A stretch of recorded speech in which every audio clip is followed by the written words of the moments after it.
Hello guys, आपका स्वागत है मेरे चैनल द एजुकेशन स्टेशन में।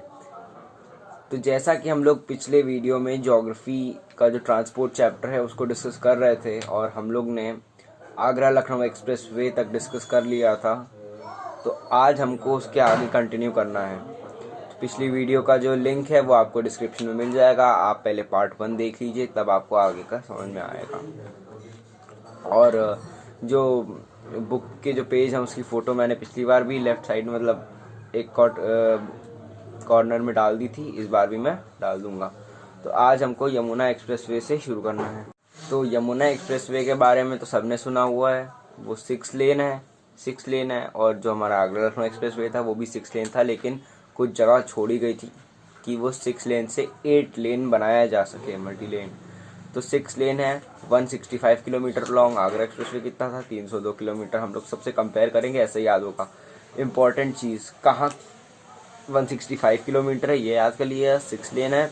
कुछ जो आपके वो हैं इसके डिस्क्रिप्शन, उसको आप लोग याद कर लीजिएगा। थोड़ी वीडियो क्वालिटी और आसपास के साउंड के लिए माफ़ी चाहता हूँ, क्योंकि घर में बना रहा हूँ, अभी तक कोई स्पेशलाइज नहीं बना रहा हूँ। तो कहाँ से कहाँ को कनेक्ट करता है? ग्रेटर नोएडा टू आगरा।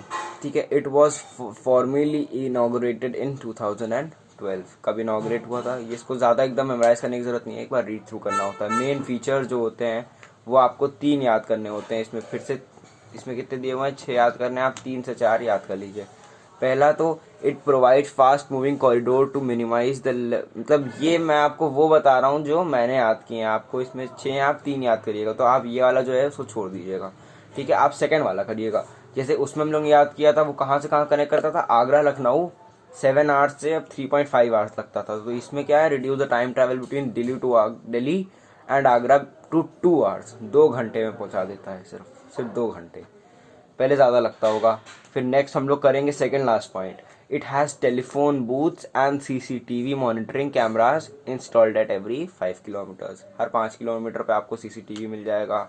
ठीक है, ताकि कोई जो स्पीड है ओवर स्पीडिंग ना कर रहा हो। टेलीफोन बूथ मिल जाएंगे क्योंकि थोड़ा आइसोलेटेड प्लेस है। And mobile radars have been installed to ensure that commuters कौन होते हैं? कम्यूटर्स मीन्स वाहन चालक, जो वाहन को चला रहे हैं। Comply with the minimum maximum speed limits. अच्छा, ऐसे ही एक्सप्रेस वेज पे कोई बहुत तेज भी नहीं चला सकता और बहुत धीमे भी नहीं चला सकता है। तो इसीलिए मोबाइल रेडार्स लगे हुए हैं, ताकि ये सुनिश्चित किया जा सके कि जो वाहन चालक है वो मैक्सिमम और मिनिमम स्पीड लिमिट्स दोनों से कंप्लाई करते हो। मीन्स वो उनका आदर करते हो। ठीक है। अहमदाबाद वडोदरा एक्सप्रेसवे, कुछ इनमें एक्सप्रेसवेज में कुछ खासियत है। Ahmedabad Vadodara, this was the India's first expressway. अभी ऐसे क्वेश्चन आते हैं, which was India's first expressway, है ना, सबसे बड़ा कौन सा है? This was opened in 2001 for the public. ठीक है, ये इंपॉर्टेंट याद कर लीजिए, 2001 का था सबसे पहला। It had cut the journey between Ahmedabad and Vadodara to less than 1 hour. 1 घंटे से भी अब कम लगता है वहां से जाने में। एक्सप्रेसवेज ऑफ इंडियाज फर्स्ट 4 लेन। अब जाहिर सी बात है, जब पहला एक्सप्रेसवे था, जितने भी लेन होगा वो फर्स्ट टाइम उतनी लेन आई होंगी, बहुत आराम से बात है। तो फर्स्ट 4 लेन था। Dual carriageway and canal crossing and interchange in at Nadiad and Anand. इसको इतना नीचे पढ़ने की जरूरत नहीं है। Less than 1 hour, first 4 lane खत्म। माइनर ब्रिजेस तो ये सब तो होते रहेंगे। Delhi Gurgaon, this expressway open for the public was open for the public in 2008 second. ठीक है। And this is a part of, अच्छा ये इंपॉर्टेंट चीज है, दिल्ली गुड़गांव एक्सप्रेसवे है कह दिया। तो अब पूछेगा कि which of the following expressways is a part of the golden quadrilateral project. हम लोग ने डिस्कस किया था पिछली वीडियो में। तो ये है दिल्ली गुड़गांव एक्सप्रेसवे, 2008 में बना था। ठीक है। This expressway has reduced time travel between Delhi and Gurgaon from 60 minutes to approximately 20 minutes तक ही। टाइम ड्यूरेशन का जो डिफरेंस है वो देखिए, 60 मिनट से 20 मिनट में। ये होती है खासियत अगर आपके पास रोड अच्छी हो। तो इसमें इतना ही पढ़ना है, 60 मिनट से 20 मिनट्स हो गया दिल्ली और गुड़गांव के बीच में। अहमदाबाद वडोदरा देख लिया। Some special features are SOS telephones at every 1.5 kilometre, CCTV surveillance से रीड थ्रू कर सकते हैं। मुंबई पुणे एक्सप्रेसवे, ये अच्छा एक्सप्रेसवे है और इस बार मुझे ऐसा लग रहा है कि ये आपसे पूछा जाएगा। The Mumbai Pune expressway in India is India's first 6 लेन। पहला जो बना था वो 4 लेन था और उसके बाद 6 लेन सबसे पहला कौन सा आया? Mumbai Pune expressway. Very important, ये चीज़ इंपॉर्टेंट है, मैंने यही कहा, ये सब पूछा जा सकता है। concrete high speed tolled expressway, it connects Mumbai with Pune, it has reduced travel time important to commercial cities from 4 to 5 hours to 2 to 3 hours, 4 to 5 hours अब 2 to 3 hours ही लगता है। फर्स्ट 6 लेन एक्सप्रेसवे, फर्स्ट 4 लेन expressway Ahmedabad Vadodara, golden corridor project का part Delhi Gurgaon expressway. ठीक है, पहले NH4 से जाना पड़ता था, नेशनल हाईवे नंबर 4 से जाना पड़ता था, उसकी जगह अब एक्सप्रेसवे बना दिया गया। 4 से 5 घंटे की जगह 2 से 3 घंटा ही लेता है। इट्स स्पेशल फीचर्स आप इसके ज़रूर देख लें, ये इंपॉर्टेंट है, मुझे लग रहा है इस बार ये आएगा, मतलब मुंबई पुणे में से कुछ तो कुछ आएगा। Separate tunnels for traffic in each direction, कोई ट्रैफिक है वो अलग जगह जा रहा है, कोई अलग जगह जा रहा है, तो उसके लिए अलग अलग सेपरेट टनल्स बनाए गए हैं कि कोई ट्रैफिक अगर इधर जा रहा है, किसी को मतलब डिफरेंट डायरेक्शन में जाने वाले ट्रैफिक के लिए अलग अलग टनल्स बना दिए गए हैं। कंप्लीट फेंसिंग मतलब पूरा अगल बगल से इसको एकदम फेंस किया गया हुआ है, काफ़ी ऊंची फेंस है जिससे कोई गाय, कोई डोमेस्टिक एनिमल उसमें एंटर ना कर सके। नो 2 व्हीलर 3 व्हीलर्स और tractor vehicles allowed, very important, ये तो मुझे पता था पहले से ही लेकिन बहुत इंपॉर्टेंट है। 2 व्हीलर्स अलाउड नहीं है, 3 व्हीलर्स भी अलाउड नहीं है और ट्रैक्टर और व्हीकल्स भी अलाउड नहीं है। Important cheese.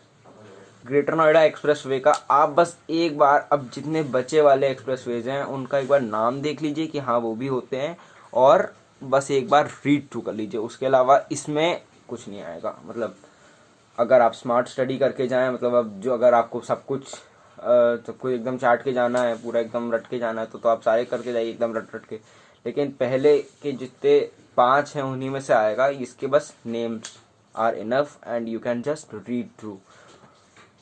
Greater Noida to greater Noida expressway, it is an 6 lane, मैं रीड भी कर दे रहा हूँ ऐसे ही। It is a 6 lane highway which connects Noida and industrial suburb area with greater Noida new suburb.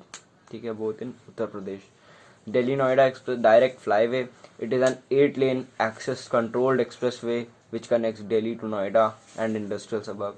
Panipat Expressway, 10 kilometer elevated highway at Panipat in Haryana. It is 6 lane expressway which has been built to decongest traffic on the busy Delhi Amritsar route.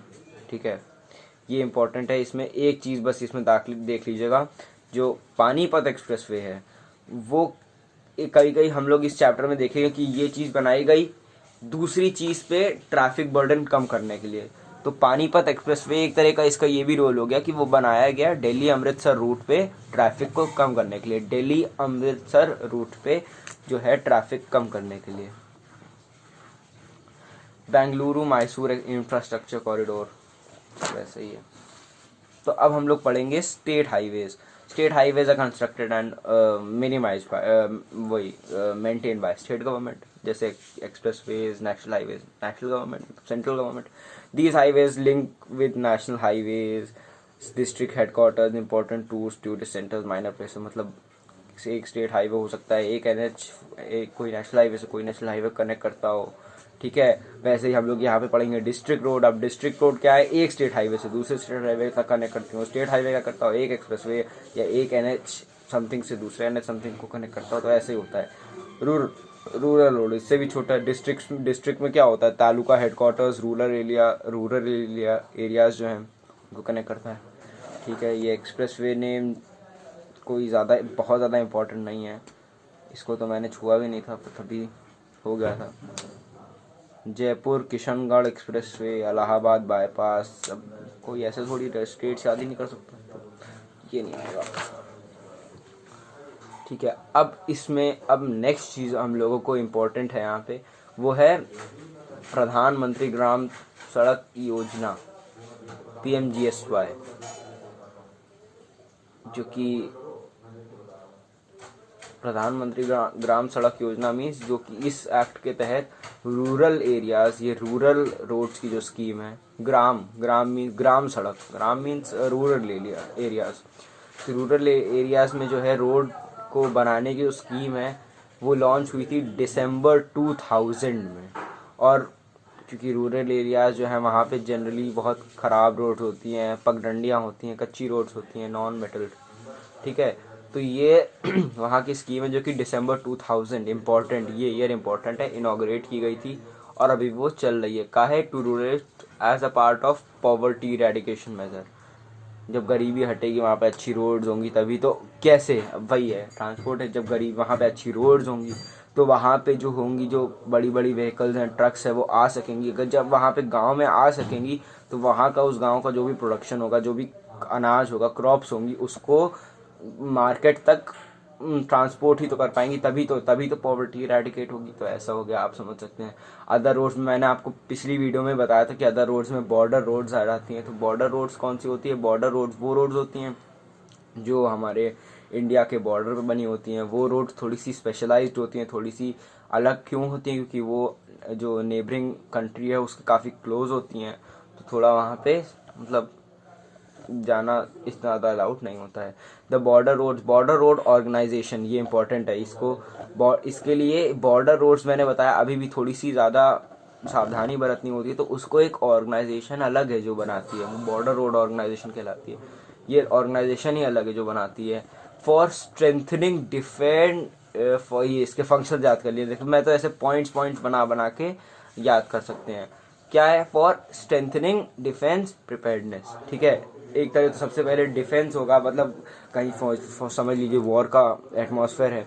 अब war के atmosphere में वहाँ roads ही नहीं होंगी तो वहाँ पे trucks आमो जो हो गया, ठीक है, और आर्टिलरी जितनी भी होगी लेके कैसे आएगी? तो इसीलिए डिफेंस में पहली बात तो मदद करती है। And accelerating economic development through improvement of roads. Economic development तो इंक्रीज हो ही रहा है, क्योंकि जब रोड से कनेक्ट होगा इंडिया तभी तो मतलब थोड़ा सा डेवलपमेंट में के पॉइंट ऑफ व्यू से भी थोड़ा सा अपलिफ्ट होता है। Along the northern and north eastern boundary of the country. दो हो गए। क्या हो गया? पहली बात तो डिफेंस प्रिपेयर्डनेस और सेकंड बात इकोनॉमिक डेवलपमेंट। ओके, बहुत इंपॉर्टेंट। अब थोड़ा सा आगे पढ़ लेंगे तो ऑर्गेनाइजेशन का एक बहुत अच्छा जो एग्जाम्पल होता है वो याद कर लीजिएगा। Organisation has constructed the world's highest road, मतलब हाईएस्ट ऑल्टीट्यूड पे, हाईएस्ट ऑल्टीट्यूड पे कौन सी रोड की है? From Manali Himachal Pradesh to Leh in Kashmir. मतलब बहुत हाई एल्टीट्यूड पे हिमाचल प्रदेश से लेह कितना हो गया? एट एन एवरेज एल्टीट्यूड, कहीं बहुत ऊपर होगी, कहीं बहुत नीचे होगी, मतलब नीचे होगी, तो एवरेज ही उसका 4270 मीटर्स आता है, उसका average altitude. Apart from construction and maintenance of roads, what are the other functions that are undertaken by the BRO? BRO also undertakes, ये दो अलग मेथड्स को आप दो अलग तरीके से याद करिएगा। कौन सा? ब्रिज कंस्ट्रक्शन एक, और snow clearance in very snowy areas. तो स्नो क्लियरेंस फर्स्ट हो गया इन high altitude areas, and construction of art field building permanent bridges, ये एक अलग हो गया। तो snow clearance and construction of art field bridges and permanent buildings. Okay, अब आपको हर जगह की एडवांटेजेस और डिसएडवांटेजेस करना पड़ेगा। तो ठीक है, एडवांटेजेस क्या होती हैं रोडवेज की? Roadways are harbingers of economic development, ठीक है। The main advantage of using road transport, आप देखिए इसमें कितनी है? 1 2 3 4 6, अगेन 6 हैं। आप एटलीस्ट 3 से 4 तो कर ही लीजिएगा। मैंने कौन सी की हैं? पहली, it is through roads that every village and hamlet can be reached। क्या रेलवे लाइन किसी घर के सामने जाके रुकती है? नहीं ना। तो रोड्स क्या होती हैं? हर घर के सामने तक होंगी, एक जगह तक जा सकती हैं। कभी मेन रोड हो गया, घर आपका हो सकता है मेन नेशनल हाईवे से हटके स्टेट हाईवे पे हो, स्टेट हाईवे पे चले, फिर रूरल रोड डिस्ट्रिक्ट रोड पे चल के घर तो घर के सामने भी होगा, ठीक है। Construction of road is much lower than railway line. Railway line को बिछाना ही इतना बड़ा काम होता है, बहुत इंपॉर्टेंट, बहुत मुश्किल काम होता है ना। और एक और जो है पॉइंट मैंने याद किया था, आप खुद सोचिए, क्या बहुत हाई अल्टीट्यूड में, मैंने एग्जांपल दिया बीआरओ, क्या वहाँ पे बीआरओ में इतना 4270 के एवरेज अल्टीट्यूड पे क्या रेलवे लाइन हो सकती थी? इतनी पतली सी रेलवे लाइन कहाँ से हो जाएगी? तो इसीलिए रेलवे लाइन नहीं हो सकती है, तो इसलिए वहाँ पे रोड्स हो सकती है। Roads can still be manage, but how can railway line बिछाई जा सकती थी? हो ही नहीं सकता।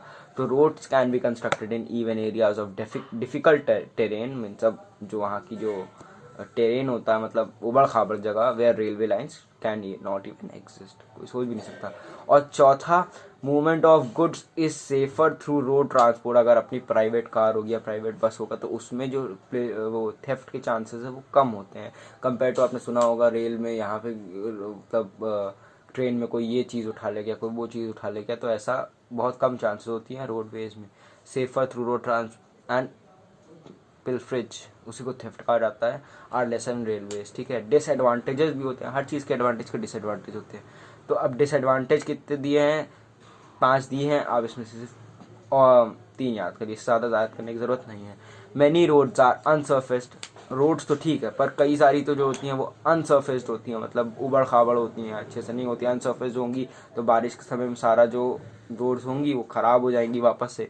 तो unsurfaced roads therefore not suitable for regular vehicular traffic, इसीलिए मतलब इतनी अच्छी नहीं होती हैं कि उस पर रेगुलर व्हीकुलर बहुत सारी गाड़ियाँ लगातार जाती ना, उसको कुछ नहीं हो, ऐसा नहीं होता है, ठीक है।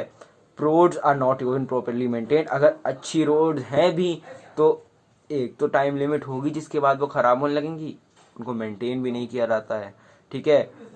Poor road surfaces cause heavy loss and tear, और हाँ अगर ख़राब रोड होगी तो कहीं गड्ढा, कहीं ऊपर, कहीं स्पीड ब्रेकर, ऐसे टाइप में जो टायर हो गए व्हीकल के उसको भी तो ख़राब, मतलब उसको भी नुकसान होगा। और लास्ट मतलब इसमें कि अब अगर आप कहीं लंबा सफ़र कर रहे हैं, मतलब कोई होगा तो अगर रोड अच्छी है भी तो जाहिर सी बात है वहाँ पे टोल टैक्स वाले तो होंगे ही, है ना। और आपको दिमाग ख़राब हो जाता है जब घंटा भर लाइन में लगो। अब तो चलो फास्टैग आ गया, लेकिन पहले क्या था, घंटा भर वहीं लगे रहो, पैसा लो, घंटा भर, अच्छा नहीं लगता था। गर्मी के दिनों में जिसके पास एसी ना हो गाड़ी में, नॉर्मल गाड़ियों में, उसके लिए तो आफत है। तो there are multiple check post, toll tax collection points, octroi duty collection point, सब सेम चीज़ on the road which bring down the traffic. कोई एकदम सड़ वो जा रहा है, निकलता रहा है, फिर देखा उसने कि आगे आके टोल टैक्स वाले आ गए तो उसको पैसे देने से तो ज़्यादा मन ये खराब हो जाता है कि ये रहो घंटा भर। तो उसीलिए ब्रिंग डाउन द ट्रैफिक की जो स्पीड है, ट्रैफिक जो अच्छे से जा रहा था उसकी स्पीड को कम कर देते हैं। और इरिटेशन टू द कम्यूटर्स, ठीक है, इरिटेशन टू द कम्यूटर्स। तो यहाँ पे हमने डिसएडवांटेजेस ऑफ रोडवेज भी कर ली है। तो अब रेलवेज का हम लोग इसमें एक बस रेलवेज का इंट्रोडक्शन कर लेते हैं। रेलवेज जो है सबसे ज़्यादा इकोनॉमिक ट्रांसपोर्ट कॉन्स्टिट्यूट करती है, principal mode of transportation for freight goods and passengers together people करती है, पूरा ट्रांसपोर्ट ही करता है, लोगों को क्लास कराता है। अब थोड़ी सी हिस्ट्री देख लें, रेलवे ये इंपॉर्टेंट है पूरा। अगर आपने कहीं भी हिस्ट्री पढ़ी होगी तो आपने सुना होगा कि इंडिया में फर्स्ट रेलवे लाइन मुंबई से थाने 34 किलोमीटर्स बिछाई गई थी 1853 में, वो भी ब्रिटिश टाइम पे। Railway was first introduced in India in 1853 when a line was constructed from Mumbai to Thane, ठीक है, और distance of 34 kilometres. Since the Indian Railways have grown into vast network, by 1947, the year India's independence, there were 42 railway systems. बस read through है इसमें, कुछ याद नहीं करना है। At present, India is one of the largest and busiest rail networks in the world, transporting over 18 million passengers and 2 million tons of freight goods daily. Freight मतलब goods, तो आप just imagine करिए। Is the world's largest employer with more than 1.4 million employees को ये देता है work, ठीक है। तो they are a many city जहाँ पे suburban networks to cater to commuter. Suburban क्या हो गया, मेट्रो सुविधा जो होती है। Currently network operate in Mumbai, Chennai, Kolkata, Delhi, Hyderabad, Pune and Lucknow. वाह, लखनऊ का नाम इन्होंने डाल दिया, अपने आप डाल दिया।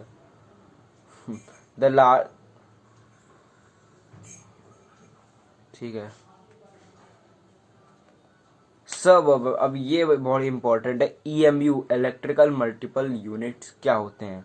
सब अर्बन ट्रेन्स, मतलब जो अर्बन एरियाज, मतलब जो रिहायशी इलाके होते हैं उनमें जो चलती हैं ट्रेन्स, मतलब इंटरसिटी टाइप की जो होती हैं, है ना, दैट हैंडल कम्यूटर ट्रैफिक, मतलब जो लोगों को ले जाती है, फिर गुड्स को नहीं ले जाती है, कम्यूटर ट्रैफिक ही करती है सिर्फ। Are mostly electrical multiple unit EMUs, वो जनरली इलेक्ट्रिसिटी पे चलती है, आपने देखा होगा मेट्रो इलेक्ट्रिसिटी पे चलती है। तो इलेक्ट्रिकल मल्टीपल यूनिट्स, बस इस ऐसे याद करना है, suburban trains that handle commuter traffic are mostly electrical multiple unit EMUs।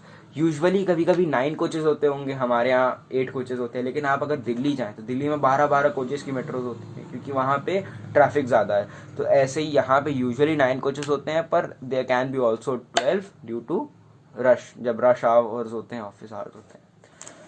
तो अब वीडियो ज़्यादा लंबी होती जा रही है, 19.45 मिनट्स की हो गई है। तो अब आज की लेक्चर को यहीं पे ख़त्म करते हैं, और नेक्स्ट लेक्चर में, नेक्स्ट 2 लेक्चर या 3 लेक्चर्स में ये चैप्टर ज़रूर कंप्लीट हो जाएगा। तो ऐसे ही मुझे सपोर्ट करते रहिएगा, और ज़रूर इस वीडियो को ज़्यादा से ज़्यादा शेयर करिएगा, ताकि आपके दोस्तों को भी ये अच्छी ज्योग्राफी का लेक्चर मिल पाए। एंड सो चलिए, thank you and take care, bye bye.